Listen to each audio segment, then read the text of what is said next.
mana rata-rata orang tidak tahu. Sehingga ketika ditanya Nabi Musa, kenapa itu kok kamu bunuh? Kan? Orang nggak salah nggak apa. Cuma jawabannya ya sudah, aku kan dapat perintah Allah dan ya nggak tahu alasannya apa. Pokoknya itu perintah Allah, bukan urusanku. Jadi hampir nggak ada alasan kan? Sampai nggak tahu alasannya apa. Ya jelas begitu. Andaikan jawabannya begitu, kenapa kok kamu bunuh? Dengan alasan ini nanti anak kalau dewasa akan menyebabkan orang tuanya jadi kafir. Jawaban itu kan bisa kita bantah juga. Andaikan kita yang ya kalau begitu kenapa diciptakan? Kan begitu. Ya, itu karena ranahnya sudah ranah tasawuf, ranah hakikat. Yang bisa menjawab tentu hakikat. Ada hakikat. Semuanya Allah yang berperan. Itu. Jadi ceritanya banyak hikmah perjalanan Nabi Musa itu. Ya intinya begini, kita kan bicara soal ulul azmi tadi. Jadi Nabi Musa mendapatkan derajat ulul azmi sampai segitu. Karena yang saking perjalanan jauh, tingkat kesulitan, tingkat cobaan yang lebih berat, melebihi dari rata-rata, itulah disebut ulul azmi. Nah. Ya termasuk itu mau perintah suruh dakwain Raja Fir'aun di tengah raja yang sedang bergelimang, yang naik daun, yang kuasanya luar biasa, suruh dakwai, diajak masuk Islam. Kalau dakwah mungkin secara umum Nabi Musa siap lah, tapi secara secara mental, karena pada dasarnya beliau dulu yang melihara Raja Fir'aun sejak kecil, itu yang mungkin membuat lebih berat di situ rasanya. Gitu, dakwai bapak dewi gampangan, bapak angkat. Jadi, ya semono Gusti Allah ki leh dawuh ki ngono. Ya dalam Al-Qur'an ini. Berilah dakwah, ucapkan olehmu dengan kalimat yang sopan, kalimat yang lemah lembut. Yang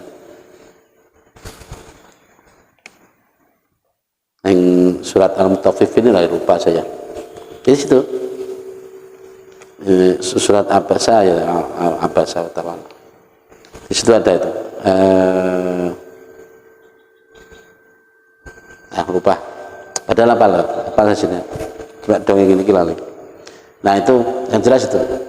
Ucapkan kepadanya dengan ucapan yang lainah, gitu. Mbok menawa Raja Fir'aun gelem, istilahnya nampa dakwah. Ngono kan? Padahal bahasane Gusti Allah lho, nganggo bahasa mbok menawa niku gitu. Padahal Gusti Allah mesti kan wis tahu apa yang akan terjadi, apa yang belum terjadi kan tahu. Kok tapi nganggo bahasa menawa dengan bahasa itu Raja Fir'aun iso nampa dakwahmu. Ini karena pengajari Nabi Musa nek dakwah itu nganggo bahasa yang lebih lemah lembut, santun.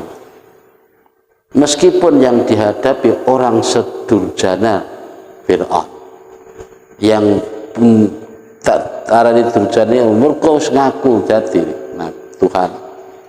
Gak ada orang lebih durjana dari Fir'aun. Ya, ewa semono Gusti Allah nek nyuruh Rasul kan dakwah tetap nganggo bahasa yang santun. Ngono. Saiki ning donya iki apa enek ta sing wong durjana melebihi Fir'aun? Enggak ada. Tapi nek dakwai justru malah lebih tidak santun. Nganggo bahasa syirik, bid'ah, kafir. Ya ta? Padahal cara durjana wong saiki kan enggak melebihi Fir'aun. Ngono lho. Itu makanya hikmah dibalik cerita itu bisa dikenal. Terus intinya Nabi Musa mendapatkan gelar ulul azmi. Setelah itu Nabi Ibrahim, sampai Nabi Ibrahim dijuluki Abal Basar. Ya, Abal Basar ini bapaknya menungso.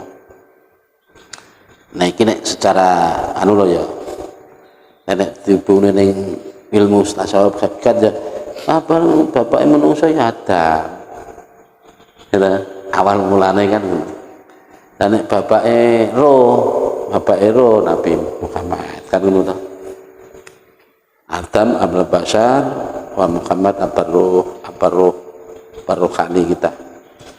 Tapi maksudnya gini, Nabi Ibrahim sampai disebut abul bashar itu karena Nabi Ibrahim itu mendapatkan Tuhan, katakan begitulah. Prosesnya ini kayak otodidak. Ya semua wis dimungon karo Gusti Allah memang ngono. Wis dingon karo Gusti Allah.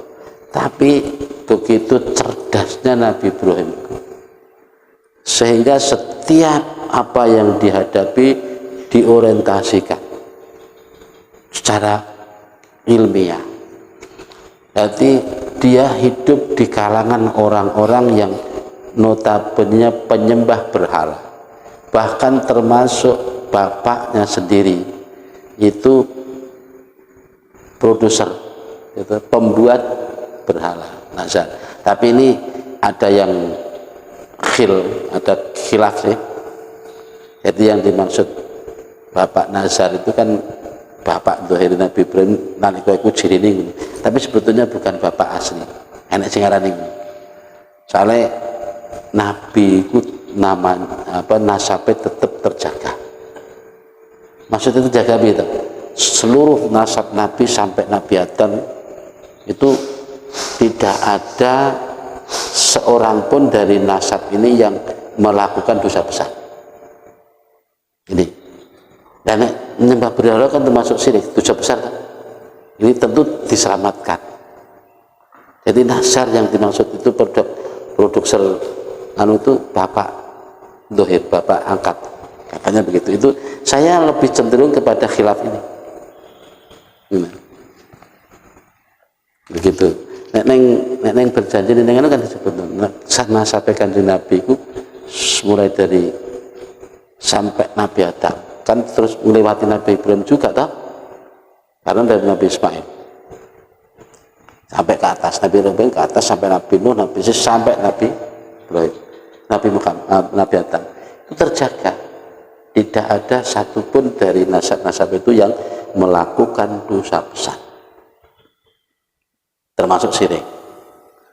Ya, dan nasab Azhar itu, bapak Azhar itu tukang penyembah berhala lah syirik kan, bapak Nabi Ibrahim. Tapi Nabi Ibrahim itu cerdas, orang cerdas dipilih Gusti Allah, menemukan Tuhan secara otodidak. Jadi orientasinya kepada alam, diilmoni. Dimulkan hidayah Gusti Allah. Iki wong niki trai piye? Wong kok nyembah berhala, padahal berhala iki sing gawe bapakku. Ngono kan? Ibrahim kan cerdas, kok malah buatan bapakku yang disembah? Kok enggak malah bapakku saja yang disembah? Sekalian yang disembah bapakku kan malah lebih utama daripada buatannya. Secara logika kan Nabi Ibrahim orientasi ke alam. Begitu lihat matahari, bulan dulu, lihat bulan, wah ini indah betul. Kok menyeluruh sampai mendunia, iki besar betul. Iki mungkin sing layak disebut Tuhan. Waktu itu disebut ail, Allahnya kan gitu, ilah. Jadi kata il. Nah begitu malam selesai, bulan lenyap, tenggelam, muncullah yang lebih besar, ya, matahari. Sampai Nabi Ibrahim, wah ini lebih besar, ya ini mungkin Tuhan. Inilah ya, soalnya sinarnya sudah memenuhi dunia, bermanfaat bagi seluruh alam. Ini mungkin yang layak disebut Tuhan. Tiba-tiba sore tenggelam juga, muncul yang tadi. Sampai pada kesimpulan Nabi Ibrahim menyimpulkan. Jadi kesimpulan ini tentu juga dalam pengawasan Allah toh, tidak serta-merta begitu. Jadi tujuannya begitu. Jadi menyimpulkan kalau begitu yang layak disebut Tuhan, yang disembah itu tentu yang melebihi dari itu semua, yang menciptakan yang hebat-hebat itu tadi. Tapi disebut hebat ternyata ada keterbatasan, disebut hebat ternyata ada kelemahan. Berarti yang disebut Tuhan yang layak disembah tentu yang menciptakan itu semua, artinya ya langit, bumi, matahari, bulan, malam. Disitulah Nabi Ibrahim menemukan keyakinannya. Waktu itu belum ketemu namanya siapa, langsung Allah, enggak, belum, gitu. Panjang lebar. Tadi makanya dari cerita yang panjang begitu, Nabi Ibrahim termasuk Nabi yang mempunyai derajat ulul azmi. Tuh. Kemudian yang kelima, Nabi kita Muhammad SAW. Tentu ya panjang lebar lah cerita Nabi Muhammad. Keistimewaan Nabi tentu nggak bisa diragukan. Keutamaan Nabi melebihi dari nabi-nabi yang begitu punya cerita heroik-heroik itu. Cek diungguli kanjeng Nabi. Mereka apa yang ada pada diri Nabi ya, itu ada pula di diri para malaikat, bahkan sumbernya itu dari Nabi. Gimana Ustaz ceritanya ya, kenapa malaikat Jibril begitu sampai di Sidratil Muntaha langsung dia sadar kapasitas yang ada pada dirinya. Sudah Muhammad, engkau menghadap Tuhanmu sendiri. Ya, coron Ibrahim itu coba malaikat Jibril itu ngomong, nek aku melampaui batas kemampuan ini bisa hancur, gitu kan? Ternyata apa yang ada pada diri malaikat Jibril itu sebatas itu. Nabi disuruh langsung menghadap, karena itu sumbernya yang ada itu di Nabi Muhammad. Bahkan apa yang ada di Jibril bagian dari yang ada di Muhammad. Makanya keutamaan Nabi itu melebihi dari malaikat juga. Jadi memang kita disuruh meyakini bahwa Nabi itu mempunyai derajat melebihi dari malaikat. Tapi kan tidak hanya sederhana itu kalimatnya. Melebihi dalam hal apa? Kan perlu kita jida melebihi. Gitu loh. Dalam segi apa saja. Baik dalam segi penciptaannya maupun dalam segi urutan. Soalnya dawuh Gusti Allah, laulaka ya Muhammad ma khalaqtu aflaka. Andaikan aku tidak menciptakanmu Muhammad, tentu aku tidak ciptakan alam semesta ini. Bahkan alam semesta ini tentu ya Muhammad yang secara zahir ya itu biyene ya ning nur kuwi ngono lho sing dingendikan. Padha karo wingi kok ceritane. Jadi Al-Quran yang dimaksud la yamassuhu ilal mutahharun itu ya perlu diklarifikasi ya, tidaklah boleh menyentuh Al-Quran kecuali orang-orang yang disucikan. Maksudnya siapa yang disucikan? Termasuk la yamassuhu nya itu kembali kepada Al-Quran. Al-Quran yang mana? Benar kan? Ini yang perlu kita klarifikasi. Artinya mutahharun itu para malaikat, makhluk yang disucikan. Nah, yang dimaksud Al-Quran yang masih dalam keadaan suci dan tidak boleh disentuh kecuali makhluk yang suci. Ya, Al-Quran yang masih di alam sana. Apa Al-Quran sekarang sudah gak suci? Bukan begitu maksudnya. Ya, jadi tahapan-tahapan itu perlu dilalui. Tahapan itu berarti makamnya para malaikat di situ. Tentu tahapan Al-Quran juga di situ posisinya. Ketika turun, ya tahapannya sudah beda. Artinya bentuknya sudah beda. Anune, ya kuwi rupane, meskipun hasilnya ya kuwi. Jadi jangan lalu besar kepala, artinya loh kita kan berarti sudah disucikan ya. Bukan kita yang dimaksud itu.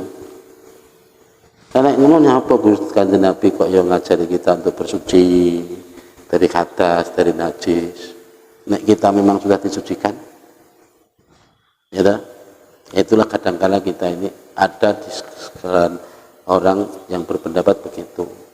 Bahkan dari ya para madhab ya, berbeda pendapat sih. Ada yang membolehkan langsung menyentuhnya, ada yang tidak diperbolehkan kecuali dalam keadaan suci. Gitu? Kalau kita sih tetap setuju pada yang tidak boleh menyentuh kecuali ke dalam suci. Karena disitulah letak kesucian. Bagaimana ini disebut Al-Quran yang maha suci, yang serba suci, kalau menyentuh saja salah-salah. Gitu? Sesuatu yang istimewa, tentu apa yang berkaitan dengan sesuatu selalu istimewa semua. Termasuk orang yang membawanya selalu dalam keadaan istimewa. Kan selalu begitu, memperlakukan secara istimewa. Bisa kita telusuri, Al-Quran adalah kitab suci yang paling istimewa. Diturunkan kepada Nabi yang istimewa. Diturunkan pada bulan yang istimewa. Diturunkan untuk umat yang istimewa. Jadi apa yang berhubungan dengan Al-Quran selalu istimewa. Maka cara memperlakukan tentu juga secara istimewa. Bagaimana caranya? Masa menyentuh sesuatu yang istimewa dengan asal-asalan? Gitu loh. Makanya kita cenderung lebih sependapat dengan yang itu tadi, tidak boleh menyentuh Al-Quran kecuali yang keadaan suci. Baik, kita lanjut. Bismillahirrahmanirrahim. Summa baqiyatul rusuli, summa baqiyatul anbiya, summa baqiyatul malaikah alaihi wassalatu wassalam. Jadi setelah para nabi, ulas minggu ya, ulas minggu kan lima. Summa baqiyatul rusuli mongko nuli sekali ini para utusan. Maksudnya 5 orang ini melebihi dari utusan-utusan yang lain secara derajat. Summa baqiyatul anbiya nulis kali ini biro-biro para nabi. Summa baqiyatul malaikat nulis sekali ini para malaikat alaihi wassalatu wassalam. Wa yajibulan wajib al-imanu apa iman aidan kalimane. Bi anna Allah taala kelawan setuhune Allah taala. Iku ayatahum us nguwati sapa Allah ing rusul bil mukjizati kelawan pira-pira mukjizat. Wa hadza mangko utawi iki ma dzakartu apa yang sinebut nendur mau iku ma barang yajibu kang wajib poma wa maran barang yastakhiru kang mukhal poma wa fi haqqir rusuli ing dalam haqqi para utusan alaihi wassalatu wassalam. Nah, derajatnya Nabi ini kan Nabi Muhammad dulu ya. Nabi Muhammad itu kita harus yakin bahwa beliau adalah Nabi yang paling utama di antara Nabi-Nabi, Rasul yang paling afdal dari para utusan yang lain. Setelah itu para ulul azmi yang 5. Setelah itu baru para Nabi, para Rasul pada umumnya. Bahkan melebihi para malaikat menurut derajatnya. Ini ngarepe Gusti Allah yang tetap lebih unggul para nabi dibanding malaikat. Dan itu kita harus iman, percaya nih. Meskipun secara cerita-cerita ngono kan nabi sing ngajari malaikat Jibril. Masa luwih mulya nabi karo Jibril. Ngene kan. Lah nek gak mulya nabi, kenapa Gusti Allah kok ngutus Jibril? Dikongkon. Nah. Jadi kemuliaannya itu justru itu yang perlu kita pelajari. Di mana letaknya? Di mana letaknya keistimewaan itu di mana? Supaya kita tahu, karena ada unsur-unsur Nabi ada pada diri kita. Nah, itu yang perlu kita hidupkan. hidupan meskipun tentu jaraknya itu ya nggak bisa dihitung dari jauhnya. Koyo Nabi ya tentu nggak bisa. Unsur-unsur yang ada itu perlu kita hidupkan, perlu kita sadarkan. Oh ternyata unsur yang ada pada diri itu ada juga pada diri kita.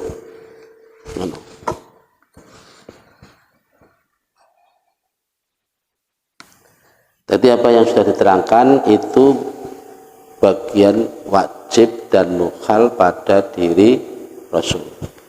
Terus Allah juga menguatkan hujah-hujah mereka dengan mukjizat, namanya mukjizat. Nah, mukjizat itu ya sesuatu yang memang andaikan saat itu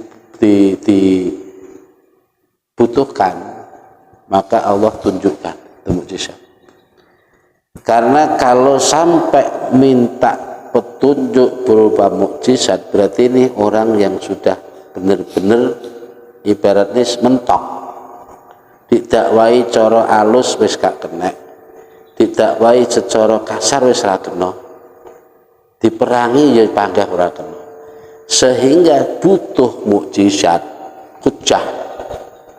Andaikan mukjizat pun diturunkan kok panggah gak iman, gilirannya tinggal ditumpes. Jadi mukjizat bukan satu-satunya solusi ternyata. Karena apa? Kalau andaikan mukjizat itu tidak membuat dengan adanya mukjizat itu mereka nggak segera iman, ya sudah, mereka tinggal ditumpes saja. Ya memang mukjizat itu sebagai penguat hujah para nabi. Karena saat itu tentu yang dihadapi macam-macam, bahkan kehebatan sekelas mukjizat, katakan begitu, koyok ilmu sihir, ilmu nujum, ilmu itu kan oke, Nabi Musa menghadapi itu, Nabi kita Muhammad menghadapi itu berkali-kali mana, gitu. Ya, mukjizat terbesar Nabi ya Al-Quran, penguat dalil hujah terkuat ya Al-Quran. Setiap Nabi dan Rasul mempunyai mukjizat. Penerus Nabi, para ulama, para sahabat, para tabi'in, para ulama terusannya, ya dibekali kekuatan hujah itu. Gitu. Umpama seorang kiai berhadapan karo wong-wong sing orang genah, ya butuh hujah memang. Hujahnya apa? Ya diantaranya karomah, taranya ikhlas apa. Jadi ada soalnya satu saat kadang dibutuhkan, tapi jangan lalu membuat bahwa kalau sudah muncul karomah maka semuanya terjawab. Belum tentu. Nek wis ketok karomah barang dhek gak percaya, itu baru muncul murkane Allah. Soalnya apa? Untuk percaya saja minta bukti. Jadi Gus Bah kan untuk mengatakan 1 tambah 1 2 saja masih minta bukti. Padahal itu apa ya? Kebenaran absolut, kebenaran mutlak yang tidak bisa terbantahkan. Biar seorang profesor, doktor, nek 1 tambah 1 mesti tetap 2. Kan ngono tuh. Kok cek golek dalil. Nek dikek dalil kok sampai ora percaya mana, ya itu berarti wis tinggal urusan Gusti Allah. Mujizat yang ngono. Nek kelas para wali ya karomah, ngono kan? Karomah. Jadi gini, tidak semua karomah itu apa ya, artinya munculnya itu bisa berhasil gitu. Nek karomahnya tetap ketok, tapi kadang misi dari itu kadang tidak semua berhasil. Ya itu mau wis dikei karomah kok sampai gak percaya. Iki bener-bener kiai wali Gusti Allah, buktine duwe karomah. Nah, dia memang gak percaya. Ya sudah, tinggal nunggu murka Allah. Jadi fungsi dari mukjizat itu penguat dalil dakwah mereka, para nabi. Karena para wali berarti yo karomah. Tidak semua waliullah itu diperlihatkan karomahnya, ya. Itu apalagi kalau ada wali yang disebut wali mastur. Wali mastur ini wali yang tertutup. Ada lagi wali yang baru-baru ini yang kita baru kenal namanya. Sebetulnya itu juga istilah yang hanya kita aja yang mungkin baru kenal. Apa? Malamatimah itu dah. Gitu. Itu wali, tingkatan wali malamatimah. Iku wali sing kebaikannya selalu disembunyikan. Wali kewaliannya itu disembunyikan. Andaikan ketahuan orang, dia pilih mending cabut saja ya Allah. Rohku. Itu jenenge wali malamatimah. Jadi kayak wali mastur kan, ya wali mastur, wali yang tertutup, ditutupi karena Gusti Allah kewaliannya. Karena ora, kok nek didana mukjizat tak roh. Mulane aja tek, wah mungkin lampu ya dungane jam 30 tenan. Pas njaluk udan tiba ora udan tenan. Ngono menyebut wali. Belum tentu. Bisa jadi itu istidraj, namanya ikhlas apa itu? Istidraj. Nek wali itu malah gitu mau, itu diketoknya gitu mau. Ora kok malah awak dhewe berharap jaluk karomah. Begitu karomah datang, wali itu ibarat orang punya mendapatkan musibah besar. Ya, setelah adanya karomahnya dia diperlihatkan oleh banyak orang, bermunculan di sini di hatinya berkecamuk yang riak, yang sombong, yang sum'ah, yang mau nggak mau harus dia hadapi. Itu mukjizat terbesar bagi seorang wali. Ya tak? Ora kok, wah berarti tungguku dikabulnya. Wingi berarti ini berkat tungguku. Nek ngono aku boleh termasuk wali itu biaya. Nah ini kan apa ya? Udah mono kan, sehingga yang bagi kita juga begitu, nggak usah terlalu apa ya, terlalu sok melihat begitu-gituan. Kalau kita sudah tahu keilmuannya ya biasa-biasa aja. Nek memang Allah ciptakan dia yang bukan kok berarti mau menunjukkan ini hambanya yang lebih hebat. Enggak, bisa jadi itu untuk menjerumuskan hambanya. Jadi sekali lagi ya, seorang wali manakala karomahnya muncul lalu diperlihatkan, diketahui orang banyak, itu pada dasarnya mendapatkan musibah besar baginya. Karena apa? Setelah itu tentu dia berperang, siap merangi dirinya. Muncul riaknya, muncul sombongnya, muncul sum'ahnya. Yang mau nggak mau harus diperangi lagi. Kalau nggak bisa merangi, kan bisa juga dicabut itu. Itu banyak ceritanya di film. Sampai ceritanya Gus Dur dulu mengajak sahabatnya ketika di Mekah itu, mau menemui wali, tak tahu wali. Begitu ketemu wong Juban, iki Gus, tuh begitu orang tukang ngajar, terus itu kayak mahasiswa, iki Gus, tuh, sekali ini wong yang pinggir dalan, tukang tutulanan, kalau wali wong. Begitu tahu kan bahasa Arab tahu sing cerita. Akhirnya ya Allah, dia langsung pulang si wali ini. Didengarkan menangis terseduh-seduh di hadapan Allah. Ya Allah, apa kesalahanku? Sampai engkau bukakan. Apakah salahku? Kok kamu bukakan? Maksudnya kewalianku kok ada yang ngerti gitu. Nah, makanya sehingga yang ngunuki ya termasuk cara para nabi ya mukjizat.